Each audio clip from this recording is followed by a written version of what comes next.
These are 3 pieces of lost media that you may have not heard about, from a Charlie Brown skit on Jimmy Kimmel that involved questionable content, to a Nickelodeon TV series documentary that just started to resurface.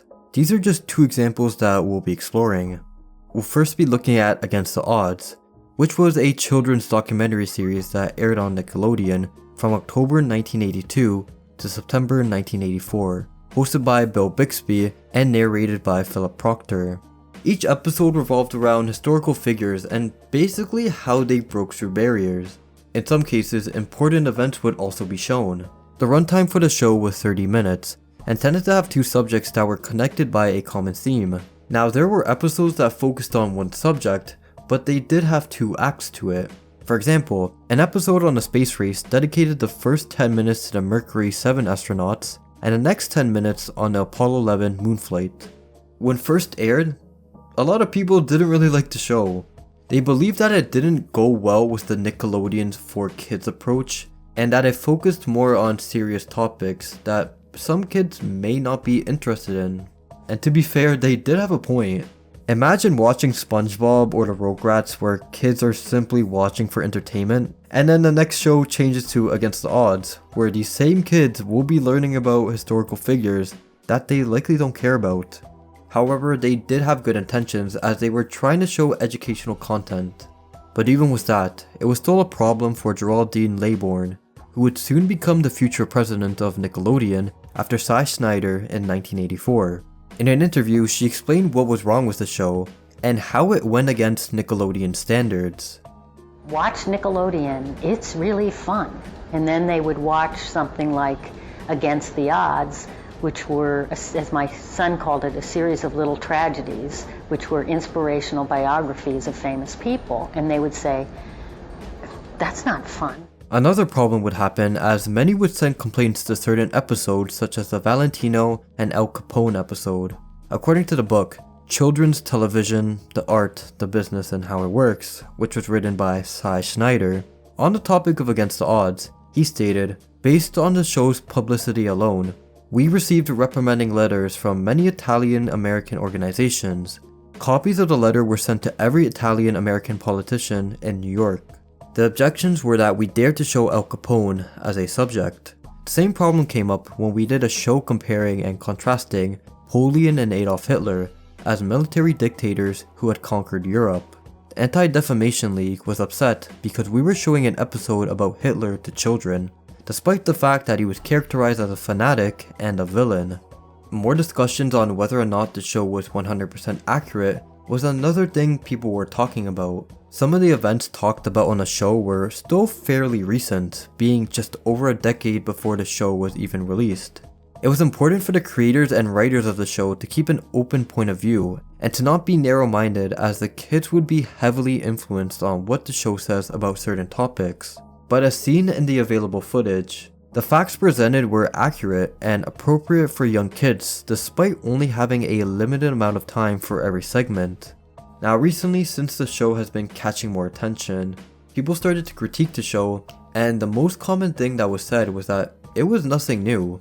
It was argued that there was already a ton of history documentaries out there, and looked practically the same as Against the Odds. So what made the show different? Looking through the available clips online, the only difference I could find was that it still had its moments where they would add exaggerated sound effects and noises that made it suitable for children. Philip Proctor, who was a narrator, also did his best to ensure that he spoke in a higher pitched voice and sounded energetic to appeal to a younger audience. These are just a couple of examples.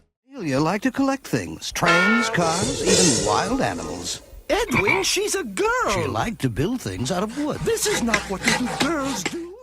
Now look, these small tweaks were helpful, but I would be lying if I said that these were the only things that were needed. The animator behind the show, David Wild, is what made it appealing. The style was simple and clean, while the movement was what caught the attention. From flying objects across the scene to then transitioning to a new scene is what the kids wanted, despite how corny and odd they may have seemed. The availability of Against the Odds is limited due to being largely forgotten by the general public and because there were only 26 episodes. But as of lately, 2 full episodes and a couple of clips have been resurfaced on YouTube. The 2 episodes talk about Martin Luther King Jr., which through the available footage, seems to be the only episode that we know that has its own dedicated full episode. The other episode that could be found is about the space race. The clips discovered were promos for other episodes, such as the Roosevelt family, women's suffrage, and the Bessie Smith episode. Against the Odds had 2 years of airtime from 1982 to 1984. However, reruns lasted until 1988. As of now, footage of the show is still on the lookout, as it's considered a piece of Nickelodeon history. Now before we talk about this topic, I have to give you a bit of a background. A Mii is the name of a customizable avatar created by Nintendo and was first introduced with the Mii channel on the Wii released back in 2006.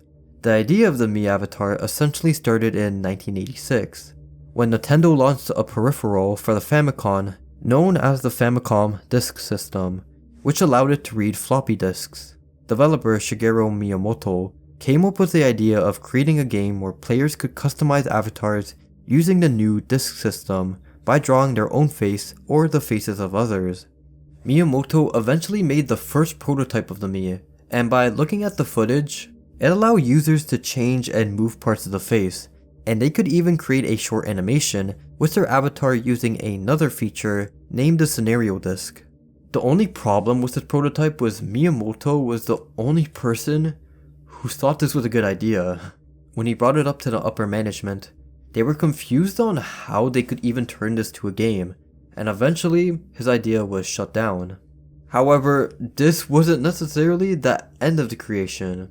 In 1999, similar to the Famicom Disk System, Nintendo released a disk drive for the N64 that allowed the console to read games from discs.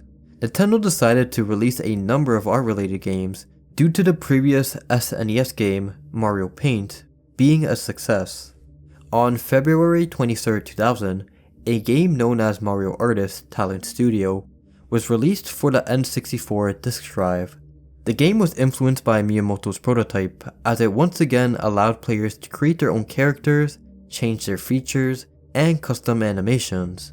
But since the N64 disk drive never became popular, that also meant the game itself never caught attention. Despite this, Miyamoto was still willing to put all his effort into the game. It was during this time he was in the process of developing another game titled Stage Debut, which allowed users to use their Nintendo's e-reader and the Game Eye camera to import photos using those add-ons on their Game Boy onto their Game Boy console. But of course, once again, the game was never released because Miyamoto's colleagues knew that this game wouldn't be successful. Fast forward to the early development of the Wii, Miyamoto would try once more to create this game. The project would be named the Kokeshi Concept and was inspired from the Kokeshi dolls, as he wanted a more simpler design. Around the same time, another developer team was working on a similar avatar customization game for the Nintendo DS. It was based on the concept of Fukuwari, which is a traditional Japanese game.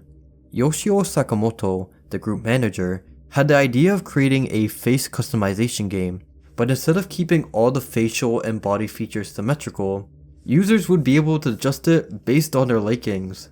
The demo was then presented to Satoru Iwata, the Nintendo president at the time, who enjoyed the game and immediately showed it to Miyamoto as he saw the similarity to his game. These are the earliest known pictures of the Mii prototype project.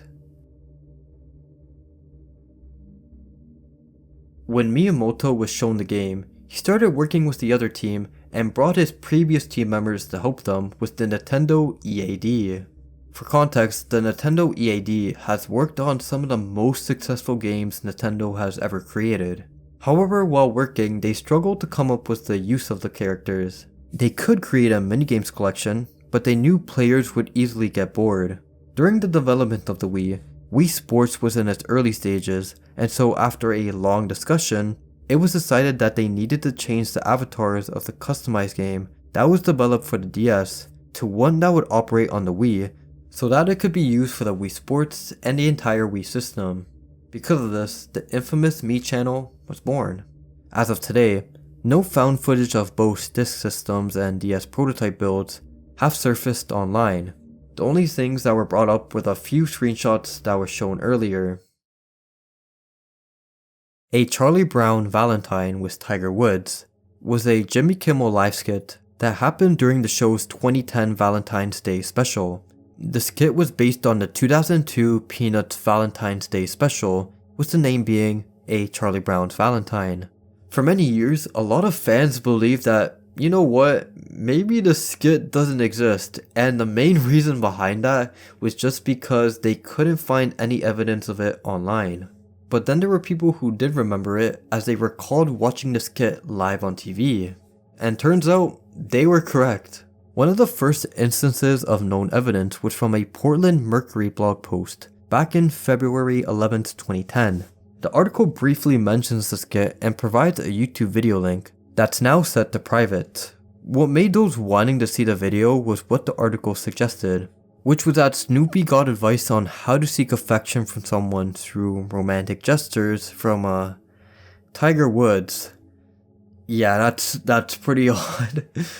No other context was given, and that made people question what truly happened during that skit. Using the Wayback Machine, a couple archive screenshots have showcased the existence of the episode on the Jimmy Kimmel YouTube page back in the early 2010s. However, the videos cannot be seen. Two other screenshots from the show have resurfaced. One of them shows Lucy in a shocked manner, as she seems to be looking at something that's off screen. The second screenshot shows Tiger Woods sticking his thumb up, while Snoopy can be seen in the background seemingly confused. The website the images came from have been located, but from what I've seen, both page links have been broken. For a while, these were the only two main pieces of imagery that confirmed the existence of the skit, but it wouldn't take long for someone to find the episode. Just recently on May 1st, 2023, a user named Quarantine Siegfried would make a comment on the Lost Media wiki page. They explained that they discovered the episode and it was on the Internet Archive since 2012. From 12:05 to 1:05 AM, a whole hour of the Jimmy Kimmel's episode's dialogue have been saved. It's broken into time frames, but the two specific timestamps that talk about the skit occur at 12:22 and 12:23 AM. During 12:22 AM, the segment says, "So, tonight here on ABC, we got in the spirit with the Charlie Brown Valentine special. There are two Charlie Brown Valentine specials. One is from 1974, and this one, which I think is relatively new. I need you. Aw, that's sweet, Snoopy. I will wear you out soon. Oh Snoopy, what is wrong with you? Don't text me back until tomorrow morning. I have too many people around me now. Snoopy, these are all Tiger Woods messages. Good grief, dumb dog. Send me something very naughty. Go to the bathroom and take a picture. Snoopy, what is wrong with you?" So judging by the context, this was obviously aimed towards a more adult audience. But besides the dialogue, the only thing that's needed is the actual video footage. And that's the end of today's video.